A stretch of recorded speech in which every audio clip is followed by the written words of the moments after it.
Assalamualaikum warahmatullahi wabarakatuh. Selamat siang semuanya. Di sini saya ingin mempresentasikan terkait proyek presentasi Sustainable Development Goal nomor 2 Zero Hangers dengan judul Strategi Inovatif untuk Mewujudkan Ketahanan Pangan di Indonesia berlandaskan pada pembangunan karakter Pancasila.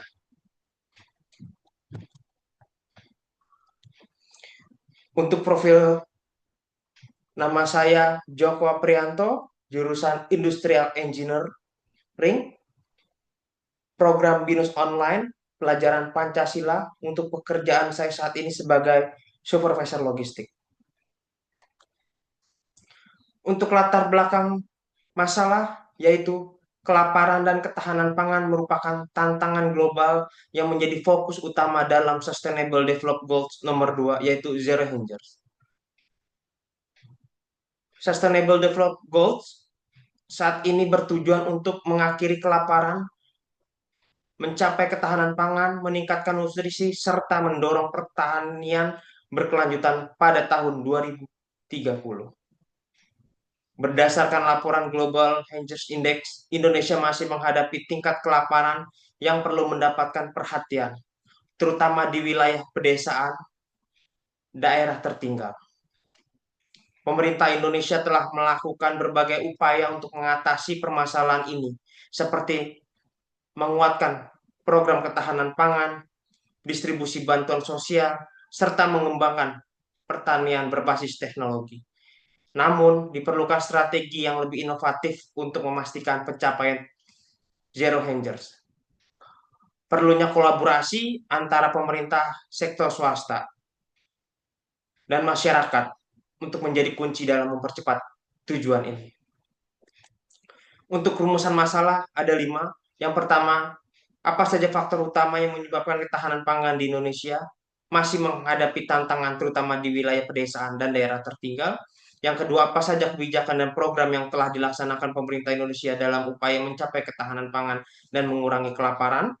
Yang ketiga, bagaimana peran teknologi dan inovasi dalam meningkatkan produktivitas dan efisiensi sektor pertanian di Indonesia.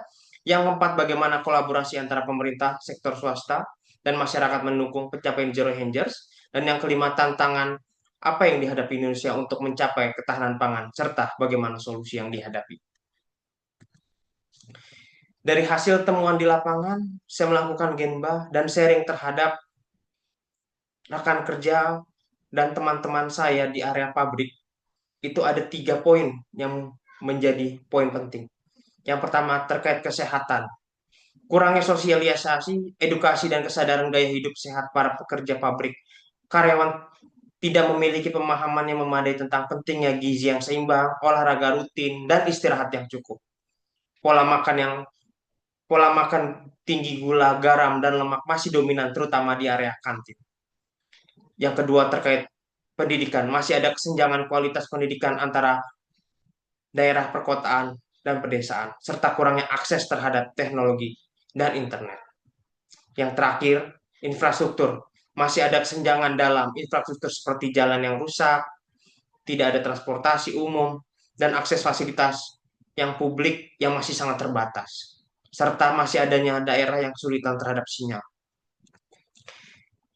Selanjutnya, dalam hal penerapan nilai Pancasila dalam upaya strategi inovatif untuk mewujudkan ketahanan pangan di Indonesia, kita lihat terhadap 5 sila Pancasila. Yang pertama, ketuhanan yang Maha Esa, yaitu mendorong etika untuk terus berintegrasi dan mengelola pangan dengan menolak korupsi, penimbunan, dan manipulasi harga. Yang kedua, kemanusiaan yang adil dan beradab, mengembangkan gaya hidup sehat dan bergizi untuk melawan stunting dan malnutrisi. Yang ketiga, persatuan Indonesia, membeli pangan lokal seperti ubi, singkong, agar persatuan merata hingga ke pedesaan. Yang keempat, kerakyatan yang dipimpin oleh hikmat kebijaksanaan dalam permusyawaratan dan perwakilan melibatkan masyarakat dalam komunitas lokal dalam pengambilan keputusan. Yang kelima, keadilan sosial bagi seluruh rakyat Indonesia, memberikan subsidi dan bantuan teknologi tepat guna pada petani kecil.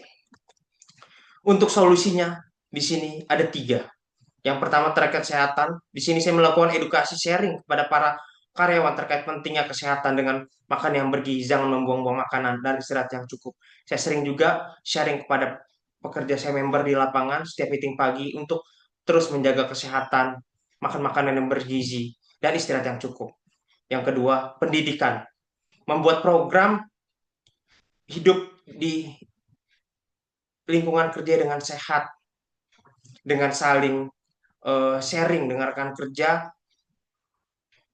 terkait pendidikan-pendidikan yang terjadi saat ini.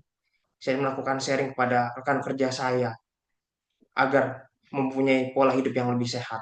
Dan yang terakhir, terkait infrastruktur, melakukan kerjasama dengan pemerintahan daerah untuk perbaikan jalan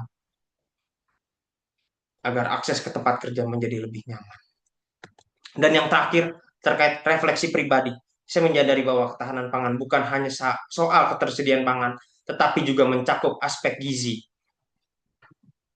Kesadaran bahwa ketahanan pangan adalah isu yang kompleks dan menyentuh banyak aspek kehidupan masyarakat, mulai dari produksi hingga konsumsi. Artinya, semua orang, tidak hanya pemerintah yang ikut berperan, tapi kita juga harus ikut berperan dalam ketahanan pangan. Kita harus ikut dan berkontribusi dalam tujuan zero hunger, dimulai dari langkah-langkah yang kecil, tidak membuang makanan, dan membeli produk lokal.